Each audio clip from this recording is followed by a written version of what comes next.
সম্পৃক্ত করা, চিন্তা ভাবনা করা আবশ্যক। শাইখুল হিন্দ হযরত মাওলানা মাহমুদুল হাসান দেওবন্দি রহমাতুল্লাহ আলাইহি বলেন, আমি একাগ্র চিত্রে চিন্তা গবেষণা করে দেখলাম যে সমস্ত ফিতনার অবসান একমাত্র মক্তবে শিক্ষার মাধ্যমে হতে পারে। তাই তাদের মতামতের কিছুটা অংশ আমি তুলে ধরলাম। প্রত্যেক শিশুকে দ্বীনি শিক্ষা দেওয়া আমাদের কর্তব্য এবং ধর্মদ্বৈত আর্থাকানে সেখানে মক্তবের ব্যবস্থা থাকে, যেখানে এই মক্তব শিক্ষা অনুযায়ী শিশুকে চরিত্রবান, আদর্শবান হওয়া সুশিক্ষা। শিক্ষা থেকে যে বঞ্চিত, আলোকিত জীবন থেকে সে বঞ্চিত। দিনের শাখা প্রশাখা অনেক, কিন্তু তন্মধ্যে বুনিয়াদ হলো মক্তবের ব্যবস্থা। মক্তবের ব্যবস্থা আল্লাহর পক্ষ।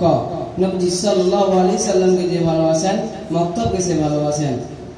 বর্তমান আমাদের জন্য সবচেয়ে বড় চিন্তার বিষয় হলো আমাদের নতুন প্রজন্ম কিভাবে দিনের উপর প্রতিষ্ঠিত থাকতে পারে। আল্লাহ ও তার রাসূল সাল্লাল্লাহু আলাইহি সাল্লাম নির্দেশ